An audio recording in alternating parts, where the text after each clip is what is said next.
Hai semua. Tentu saja kita sedang tak berbicara tentang makhluk mitos atau legenda dari masa lalu. Yang kita bicarakan justru dampak dari keinginan kita untuk melakukan perjalanan antar benua. Dampak dari keinginan kita untuk mengunjungi tempat-tempat yang jauh. Ya, inilah kawasan pedesaan di Gloucestershire yang indah. Tepatnya di bekas lapangan terbang milik Angkatan Utara Kerajaan Inggris yang sudah dialihfungsikan menjadi kuburan pesawat terbang.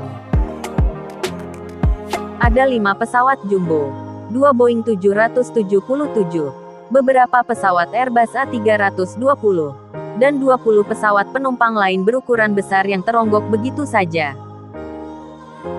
Kata kuburan sebenarnya tidak tepat digunakan karena pesawat-pesawat ini tidak dibiarkan merana dan berkarat. Justru, mereka dibongkar dan didaur ulang. Mesin dan suku cadang punya nilai jual lebih tinggi dibandingkan jika Anda menjual pesawat dalam keadaan utuh.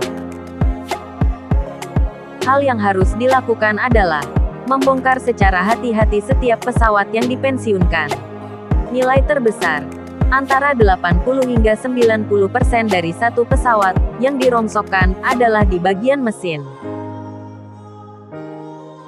Begitu mesin diambil dan mengambil suku cadang atau bagian-bagian lain yang masih punya nilai jual, lamanya pembongkaran bervariasi.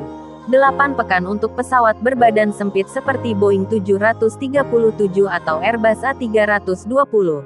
Sementara pesawat raksasa seperti Boeing 747 dan 777 bisa memakan waktu 10 hingga 15 minggu. Sebelum dibongkar, pesawat terlebih dulu harus dikeringkan. Maksudnya semua bahan cair yang ada di dalamnya diambil, mulai dari bahan bakar hingga cairan pelumas hidrolik. Setelah itu baru mesinnya diangkat. Agar mesin tidak rusak, perlu diberi semacam pengawet, yaitu dengan memompakan bahan preservatif untuk mengeluarkan bahan bakar dan oli dengan tujuan mencegah mesin berkarat. Setelah itu dibungkus rapat dengan plastik, siap untuk dipakai oleh pesawat yang baru. Harga mesin tidak murah. Mesin dari Boeing 777 yang berusia 20 tahun bisa dijual seharga $3 juta atau sekitar 40 miliar rupiah. Permintaan mesin pesawat bekas sangat tinggi, yang biasanya dimanfaatkan sebagai mesin pesawat yang lebih muda atau untuk suku cadang. Menggunakan mesin atau suku cadang bekas menguntungkan, karena untuk membeli mesin pesawat baru, perakit atau perusahaan pesawat harus mengeluarkan dana $30 juta atau hampir 400 miliar rupiah untuk mesin Boeing 777. Karena itu seringkali usia mesin jauh lebih lama dari usia pesawat pertama yang ia gerakkan.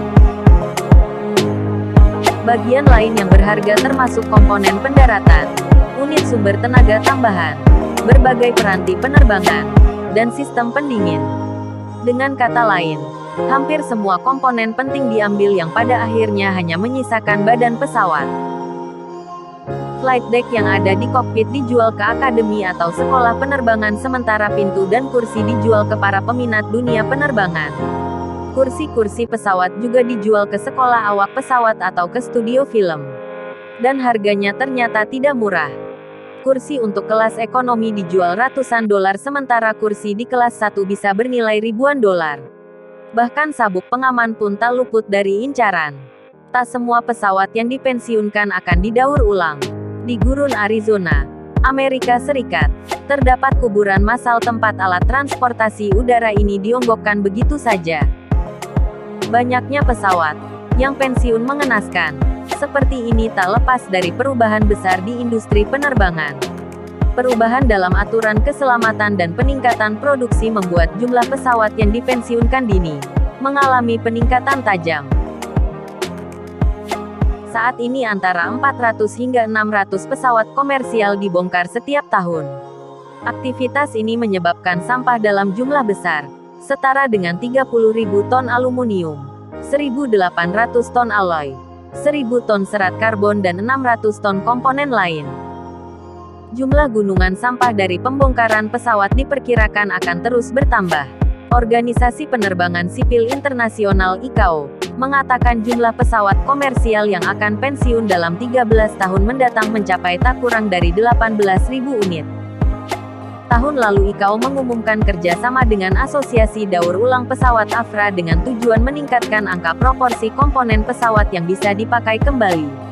Harapannya adalah 95% dari bagian-bagian pesawat bisa dimanfaatkan lagi. Sementara itu mereka memakai pendekatan yang berbeda untuk mengurangi sampah pesawat. Mereka menjual kerangka pesawat ke museum, taman hiburan, sekolah penerbangan dan studio film. Mereka memasok banyak prop untuk pembuatan film Star Wars, termasuk untuk film terbaru mereka.